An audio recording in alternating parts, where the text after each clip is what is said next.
Since the dawn of humanity, fasting has been more than just a practice. It's been a survival strategy, a spiritual journey, and a secret weapon for longevity. From ancient monks seeking enlightenment to warriors sharpening their focus, fasting has stood the test of time. But what happens when this age-old practice collides with modern science? Is intermittent fasting a revolutionary health hack or just another trend wrapped in fancy words? Stay tuned, because today we're diving deep into the science behind intermittent fasting, its benefits, its risks, and what it could mean for your body and mind. The origins and history of fasting. It's not just the latest health craze or a trendy diet hack. It's an ancient practice that dates back to the very origins of humanity itself. Picture this: early humans living in a world without grocery stores, refrigerators, or Uber Eats. Food wasn't always available, and going without meals for days was a natural part of life. But what if I told you that these unintentional fasts didn't just help them survive, they also helped them thrive? As humanity evolved, fasting became more than just a necessity. It turned into a tradition, a ritual, and even a pathway to enlightenment. Take the ancient Greeks, for example. Philosophers like Pythagoras and Hippocrates didn't just embrace fasting, they championed it. Hippocrates, the father of medicine himself, believed that fasting could purify the body and even cure illness. In Eastern cultures, fasting took on a spiritual meaning. For Hindus, Buddhists, and Jains, fasting wasn't just about abstaining from food, it was a way to cleanse the soul and unlock deeper states of mindfulness. It's a practice that connects the physical and the divine. And let's not forget its role in Abrahamic religions, from Jesus' 40 days in the wilderness to the month of Ramadan in Islam and the solemn fasts of Yom Kippur in Judaism. Fasting has always been a way to build discipline, reflect, and reconnect with a higher purpose. What's truly remarkable is that even without modern science, ancient civilizations understood the power of fasting. They observed that it didn't just sharpen the mind and cleanse the spirit, it also seemed to heal the body. Now, thousands of years later, science is catching up to this ancient wisdom. Intermittent fasting is more than a lifestyle trend, it's a return to our roots. It aligns perfectly with the way our bodies are designed to function, offering benefits that our ancestors instinctively understood. But what actually happens in your body when you fast? What are the real benefits and what are the risks? Stick around, because we're diving into the science that explains why fasting is as powerful today as it was thousands of years ago. What happens in your body during fasting? Let's start with the basics. After you eat, your body spends several hours digesting and absorbing nutrients. During this time, it uses glucose, sugar in your blood, as its primary source of energy. But when you fast and your body's glucose reserves begin to run low, it triggers a metabolic shift. Fasting activates a cellular process called autophagy. Imagine your body as a highly efficient recycling plant. During autophagy, your cells start breaking down old or damaged proteins and repurposing them.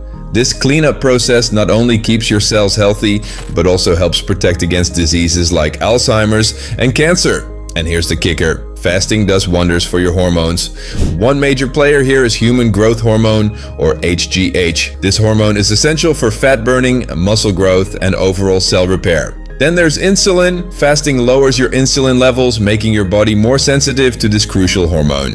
On top of all that, fasting also sparks the release of norepinephrine, a stress hormone that boosts alertness and increases your metabolic rate.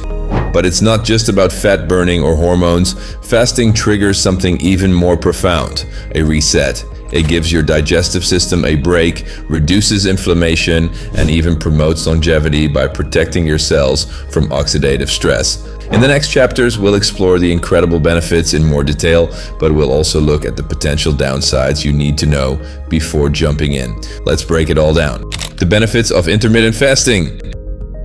Alright, we've talked about what happens inside your body during fasting, but now let's answer the big question: why should you consider intermittent fasting? The benefits are as vast as they are surprising, and they go far beyond just losing a few pounds.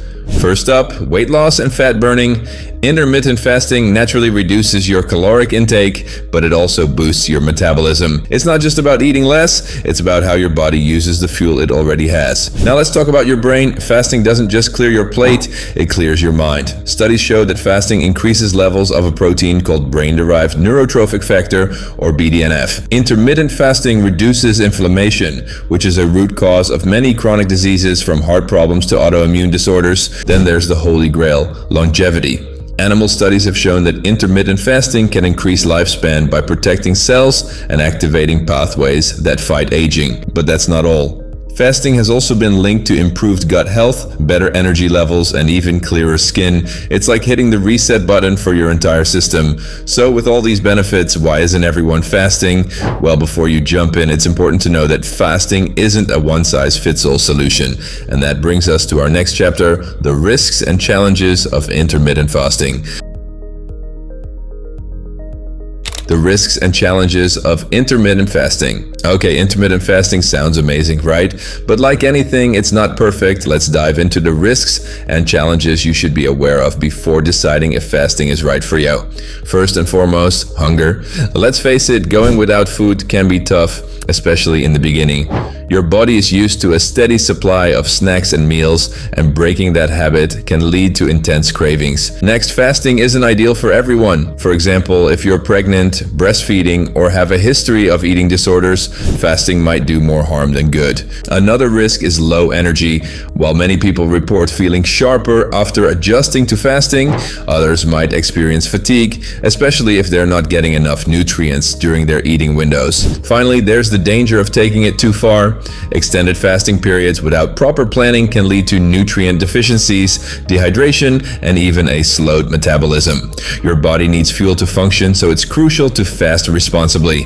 The good news, most of these risks can be managed with proper planning and awareness. Choosing the right fasting method, staying hydrated, and focusing on nutrient-dense meals during your eating windows can make a world of difference. In the next chapters, we'll explore the different types of intermittent fasting and how to pick the one that's best for you. Ready to explore intermittent fasting?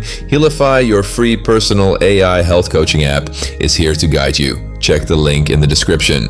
Is intermittent fasting right for you? So we've taken a deep dive into the science, the history, the benefits, and even the challenges of intermittent fasting. But now comes the ultimate question. Is it right for you? Here's the thing, intermittent fasting isn't a one-size-fits-all solution. It's a tool, and like any tool, its effectiveness depends on how you use it. But let's not forget, balance is everything. Intermittent fasting is just one piece of the puzzle. To truly thrive, pair it with nutrient-rich meals, regular exercise, good sleep, and most importantly, a mindset focused on sustainability rather than perfection. Thanks for joining me today on this exploration of intermittent fasting. If you found this video helpful, be sure to give it a thumbs up and share it with someone who's curious about fasting. And if you have any questions or personal experiences, drop them in the comments below. I'd love to hear from you. Until next time, stay curious, stay healthy, and as always, keep striving for the best version of yourself. See you in the next video.